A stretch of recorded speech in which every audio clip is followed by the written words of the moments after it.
Olá, pessoal! Sejam todos muito bem-vindos ao nosso podcast em Contas. Este é o espaço perfeito para quem quer desvendar o mundo das finanças partidárias e entender como funciona a prestação de contas à Justiça Eleitoral.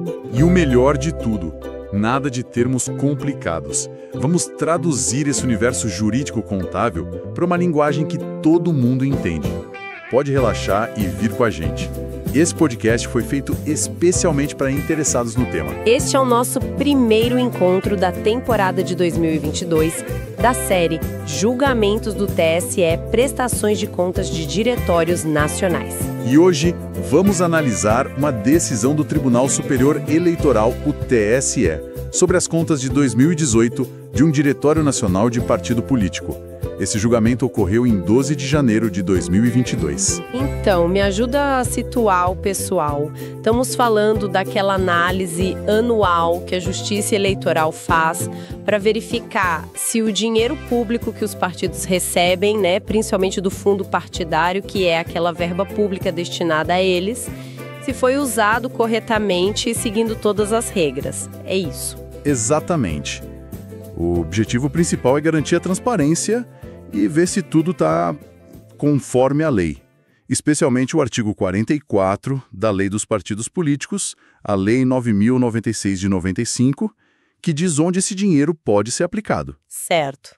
Para esse caso de 2018, a análise seguiu duas resoluções importantes do TSE, a 23546 de 2017, que tratava das regras materiais, ou seja, o que podia ou não ser feito com dinheiro, e a 23604 de 2019, que definiu o rito processual, como o processo deveria andar na Justiça Eleitoral. E como começa esse processo todo? O partido entrega as contas e pronto? Basicamente, o partido apresenta a prestação de contas. Aí entra em campo a área técnica do TSE, a ASEPA, que é a Assessoria de Exame de Contas Eleitorais e Partidárias. Eles fazem uma análise super detalhada, um verdadeiro pente fino. Além deles, o Ministério Público Eleitoral, o MPE, também emite um parecer, dando a opinião dele sobre a regularidade das contas. E nesse caso específico de 2018, como foram essas análises iniciais da ASEPA e do MPE? Foram tranquilas? Que nada! Foram bem rigorosas. Logo de cara, tanto a ASEPA quanto o MPE apontaram um volume assim bem considerável de possíveis irregularidades. Nossa! A sugestão inicial deles era pela desaprovação total das contas e a devolução de mais de R$750 mil aos cofres públicos. Isso fora outros questionamentos sobre a aplicação de outros valores. Ou seja, o cenário inicial não era nada favorável para o partido. Imagino a tensão, mas o partido pôde se defender, certo? Apresentar mais documentos, explicações, teve essa chance. Com certeza, esse é um ponto fundamental do processo. O direito à defesa. O partido foi chamado a se manifestar, apresentar documentos adicionais e tentar esclarecer cada um dos pontos levantados pela CEPA e pelo MPE. Esse vai-vem, de diligências e respostas é essencial para que a Justiça Eleitoral tenha todos os elementos antes de tomar uma decisão. Então vamos mergulhar nesses pontos que geraram, digamos, polêmica. Um deles, que o MPE levantou, foi sobre as contas da fundação ligada ao partido. Queriam analisar tudo junto. Isso, o MPE queria que as contas da fundação fossem examinadas no mesmo processo das contas do partido. Mas o relator no TSE, que é o ministro responsável por conduzir o caso, ele decidiu que para o exercício de 2018 isso não seria feito. Ah, não. Não. Ele se baseou numa decisão anterior do próprio tribunal, uma chamada questão de ordem numa outra prestação de contas, que definiu que essa análise conjunta das contas das fundações só começaria a valer a partir do exercício de 2021. E por que essa decisão? Qual o motivo? Olha, principalmente por questões de segurança jurídica, ou seja, para não mudar a regra no meio do jogo, entende? E também porque era preciso uma regulamentação mais clara de como essa análise conjunta seria feita. Entendi. Faz sentido. Então, para 2018, as contas da fundação ficaram de fora deste processo específico de prestação de contas do partido. Claro, a fundação continua prestando suas contas separadamente para o Ministério Público, como sempre fez. Entendido. Outro ponto que chamou a atenção, apesar do valor pequeno, foi o pagamento de despesas em nome de terceiros. Eram contas de luz, coisa de pouco mais de R$ 33. Parece um detalhe, né? Parece. Mas serve de alerta. o partido explicou que houve um atraso na transferência da titularidade das contas de energia. Só que a documentação apresentada para comprovar o pagamento tinha problemas. Que tipo de problemas? Parte estava ilegível, o que já complica qualquer análise, né? Falando em uso correto e regras específicas, chegamos a um ponto que sempre dá o que falar. A aplicação dos 5% do fundo partidário para incentivar a participação política das mulheres. O partido disse que gastou mais de R$145 mil nisso, mas a área técnica e o relator só consideraram válidos uns R$19 mil. Uma diferença brutal de quase R$93 mil. O que aconteceu aí? Pois é, essa é uma área onde a interpretação do TSE já está muito firme e muito consolidada. Esse dinheiro da cota feminina tem uma destinação super específica. Ele não pode ser usado para pagar despesas administrativas gerais do partido, nem salários de funcionárias que trabalham em outras áreas, por exemplo. Ele precisa ser aplicado diretamente em ações que promovam e difundam a participação das mulheres na política. Que tipo de ações, por exemplo? Poderia dar exemplos? Claro, seminários, cursos de formação política, palestras, eventos de capacitação, produção de material específico para candidatas ou filiadas, coisas que tenham como foco direto o incentivo à mulher na política, sabe? Sim, entendi. Ações focadas. Exato.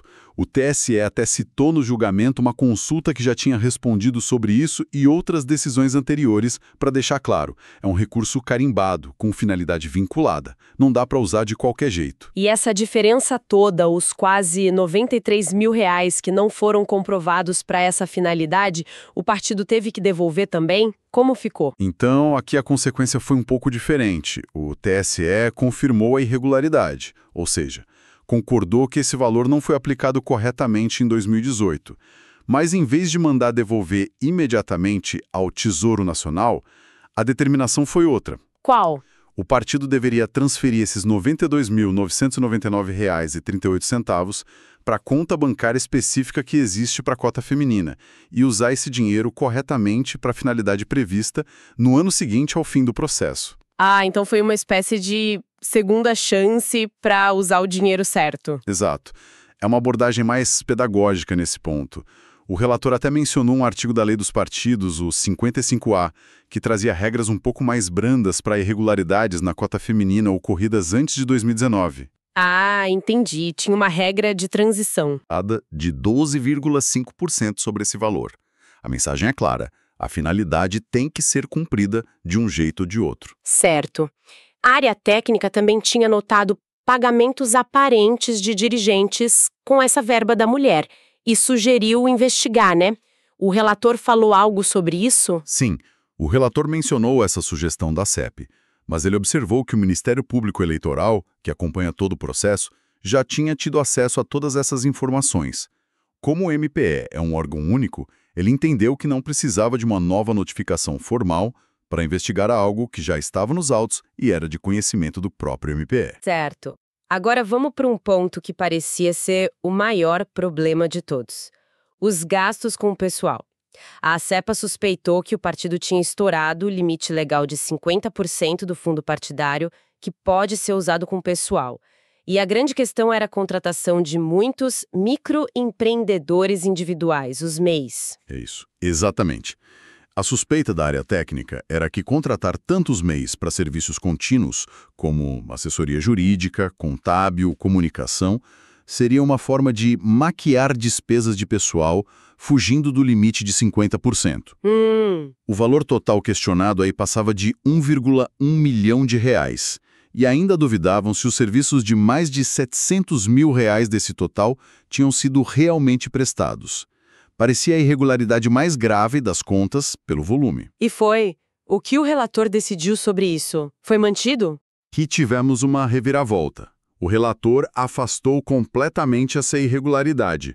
Ele discordou da análise inicial da ASEPA e do MPE e os argumentos dele foram muito importantes para esclarecer essa questão dos MEIs, que é bem comum, né? Sim, com certeza. Quais foram os argumentos? Primeiro, ele disse que o simples fato de contratar um MEI, mesmo que seja por muito tempo ou com exclusividade, não prova sozinho que houve fraude à lei partidária ou trabalhista. Ele até frisou que discutir se existe ou não vínculo de emprego é assunto para a Justiça do Trabalho, não para a Justiça Eleitoral na análise de contas. Citou até precedente do TSE. Ou seja, contratar MEI não é proibido por si só na esfera eleitoral. Não por si só. Aí veio o segundo ponto. A ASEPA também tinha notado que alguns desses MEIs eram parentes de dirigentes. O relator lembrou que a jurisprudência do TSE diz que contratar parentes também não é automaticamente legal. Ah, não. Seria ilegal se ficasse provado que não houve razoabilidade, que feriu a ética, que houve um favorecimento pessoal claro, ou que não se buscou a economicidade, o melhor resultado pelo menor custo. E, neste caso, os órgãos técnicos não apresentaram provas concretas desse tipo de desvio. Mas e a comprovação dos serviços? Aquela dúvida sobre mais de R$700 mil que você mencionou. Esse foi o ponto crucial. O partido apresentou os contratos com os MEIs e, o mais importante, relatórios detalhados descrevendo todos os serviços prestados. Não era só a nota fiscal, entende? Entendo. Eram descrições do trabalho. Exato.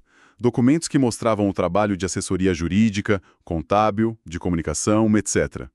Essa documentação adicional foi considerada suficiente pelo relator para comprovar que os serviços foram realmente realizados. Que interessante. Por fim, ele ainda disse que se um MEI teve algum problema cadastral na Receita Federal depois de já ter sido contratado e prestado o serviço, como ficar inapto ou ter a empresa baixada, isso é um problema do MEI com a Receita e não invalida o pagamento feito pelo partido se o partido contratou de boa-fé e o serviço foi comprovado. Então quer dizer que a nota fiscal sozinha não adiantou muito aqui. Foram os relatórios detalhados que, digamos, mataram no peito essa questão. Exatamente. A chave foi a documentação comprobatória robusta, relatórios bem feitos que não deixavam dúvidas sobre o que foi entregue e qual a sua finalidade para o partido. E isso derrubou uma irregularidade que, pelos valores, parecia a maior de todas. Fica a lição. Registrar e comprovar o trabalho feito é essencial, especialmente com dinheiro público. Lição anotada. E teve mais coisas sobre documentação, né? Algo sobre despesas tributárias e uma consultoria específica? Sim. Primeiro, o partido pagou parcelamentos de débitos fiscais usando guias DARF. A irregularidade aqui foi a mesma que vimos nas contas de luz. O partido pagou juros e atualização monetária desses débitos com dinheiro do fundo partidário. De novo os juros. De novo. Foram R$ 2.658,48 pagos indevidamente. O principal da dívida, se originado de despesas permitidas, até poderia ser pago, mas os acréscimos, não. Mais um valor para devolução. Repetiu o erro. E a outra despesa? A da consultoria? Era um valor de R$ 18 mil pago parte a um instituto de pesquisa e parte diretamente a um consultor, que era MEI e ligado ao instituto. A CEPA questionou a comprovação do serviço e notou que o instituto tinha ficado inapto na receita, mas, de novo, a decisão foi favorável ao partido. Pelos relatórios, de novo, imagino. Exatamente. O relator viu que havia contratos e, principalmente, relatórios circunstanciados detalhando os serviços de assessoria, consultoria e análise econômica. O partido foi esperto, juntou até exemplos concretos dessas análises, como trechos publicados num site de notícias e estudos sobre o cenário político e econômico. Ah, que bom que juntaram exemplos práticos. Sim, o relator entendeu que esses serviços eram sim ligados à atividade partidária, afinal, um partido precisa entender o cenário onde atua, né? E estavam muito bem comprovados. Mais uma vez, a documentação detalhada fez toda a diferença. Fica cada vez mais claro, não basta pagar, tem que provar o serviço e mostrar que ele foi útil para o partido, que tem vínculo com a atividade partidária. E os últimos pontos, tinha algo sobre não repassar dinheiro para os diretórios estaduais e sobre a cota da fundação, certo? Isso. Foram pontos que a CEPA levantou, mas que foram esclarecidos rapidamente. Sobre a falta de distribuição de recursos para os estados e municípios, o partido explicou que a maioria dos seus diretórios estaduais estava legalmente impedida de receber recursos naquele ano. Como assim, impedida? Situação verificada no sistema do próprio TSE, talvez por irregularidades anteriores, falta de prestação de contas, enfim, estavam bloqueados. Ou seja, se o partido tivesse mandado dinheiro, aí sim seria irregular. Não mandar foi o correto. Irregularidade afastada. Faz todo sentido. Quer dizer, cumpriram a lei ao não repassar para quem não podia receber. E sobre a fundação, que não recebeu os 20% mínimos em 2018? A CEPA estava certa, faltou um pouco em 2018. Mas o partido provou que compensou essa diferença logo no comecinho de 2019. Como a correção foi feita antes mesmo do julgamento das contas, o TSE considerou a falha sanada, ou seja, resolvida. Ufa! Depois dessa análise toda, ponto a ponto, idas e vendas, qual foi o veredito final do TSE? Desaprovaram as contas como queriam a CEPA e o MPE no início, ou mudou? Surpreendentemente mudou. Apesar daquele começo tenso com sugestão de desaprovação e devolução de muito dinheiro, a decisão final do plenário do TSE, acompanhando o voto do relator, foi pela aprovação com ressalvas das contas de 2018. Ué, mas mesmo com as irregularidades que ficaram, os R$ 33,00 com juros, os mais de R$ 2.600 de juros de impostos e principalmente os R$ 93.000 da cota das mulheres que não foram aplicados corretamente. Como assim aprovaram, mesmo com ressalvas? Pois é. O relator e o plenário olharam o quadro geral. Primeiro, o valor que realmente precisava ser devolvido ao erário, os juros, era relativamente baixo, R$ 2.691,90. Mesmo somando o valor da cota das mulheres, que não era devolução imediata, mas obrigação de aplicar depois, o total dessas falhas representava só 3,98% do total do fundo partidário que o partido recebeu naquele ano, que foi cerca de 2,4 milhões de reais. Ah, então foi só pelo percentual baixo das irregularidades. Foi isso que pesou mais. O percentual baixo ajudou, sem dúvida, mas não foi o único motivo. O relator destacou outros fatores importantes. Ele ressaltou que o partido cumpriu as diligências, respondeu aos questionamentos e apresentou os documentos que a Justiça Eleitoral pediu. Ou seja, o partido colaborou com a fiscalização, agiu com transparência e boa-fé durante o processo. Isso pesa na decisão. A postura do partido contou, então. Contou. E, como falamos, no caso específico da cota das mulheres, tinha aquela regra de transição do artigo 55A para anos anteriores a 2019. O relator considerou que, embora a falha fosse grave naquele contexto legal e com a colaboração do partido, não era caso para rejeitar as contas inteiras só por isso. E é bom lembrar o que o relator falou sobre o ressarcimento, né? Ele fez questão de dizer que mandar devolver o dinheiro não é uma punição, mas sim a obrigação de retornar ao cofre público o dinheiro que foi usado de forma irregular. Por isso, mesmo aprovando com ressalvas, manteve a ordem de devolução. Perfeito. A obrigação de devolver o que foi gasto errado permanece independentemente da aprovação ser com ressalvas. Por isso, as determinações finais do julgamento foram bem claras. Quais foram? Primeiro, aprovar as contas de 2018, mas com ressalvas.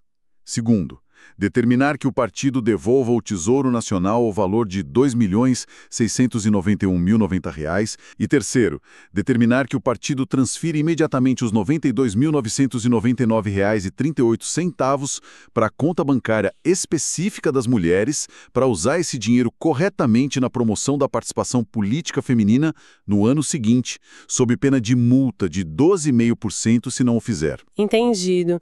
Depois de toda essa análise detalhada, com reviravoltas e pontos tão específicos, o que fica de principal lição para quem trabalha com finanças de partidos ou para quem simplesmente quer entender melhor como o dinheiro público é fiscalizado nesse âmbito? Olha, sem dúvida, a primeira e mais retumbante lição é a importância crucial da documentação. E não é só ter a nota fiscal guardada, é ter contratos bem redigidos, documentos legíveis. Lembra da conta de luz ilegível? Lembro, sim. E principalmente para serviços como consultorias ou assessorias, o pulo do gato são os relatórios detalhados. Esses relatórios precisam mostrar o que foi efetivamente feito, quando, como e qual a ligação clara daquele serviço com a atividade partidária. Vimos como isso foi absolutamente decisivo para reverter apontamentos que inicialmente pareciam gigantescos, como nos casos dos MEIs e daquela consultoria econômica. Concordo plenamente.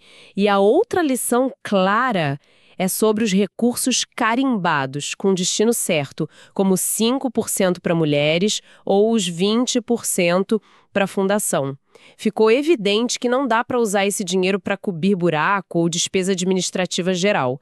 Ela mostra que a análise das contas não é só uma operação matemática, de somar irregularidades e calcular percentuais. O tribunal levou em conta a conduta do partido durante o processo, a cooperação em apresentar documentos, a boa-fé em tentar esclarecer os pontos levantados, a gravidade de cada falha e o contexto legal da época também foram considerados. Isso mostra que o julgamento busca também orientar os partidos para que não repitam os erros. E, por outro lado, demonstra que uma defesa bem feita, baseada em argumentos sólidos e principalmente em provas concretas, pode sim reverter situações que pareciam perdidas. E, por fim, acho que esse caso todo reforça demais a necessidade de aprendizado contínuo para quem lida com essas contas no dia a dia, sejam dirigentes, tesoureiros, contadores, advogados, quem quer que seja. Sem dúvida. As regras mudam, as interpretações do TSE evoluem, como vimos na discussão sobre os MEIs e sobre a análise das contas das fundações.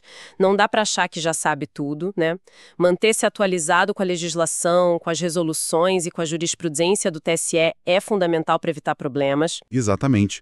E como você disse antes, comprovar a entrega do bem ou a efetiva prestação do serviço e demonstrar que cada gasto tem vínculo com a atividade partidária continua sendo a regra de ouro para ter uma prestação de contas mais tranquila, mais segura. Por hoje é só, pessoal.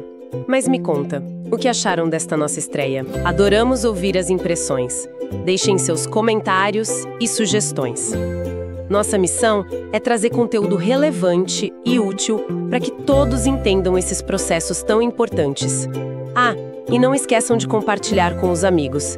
Nos vemos no próximo encontro. Até lá!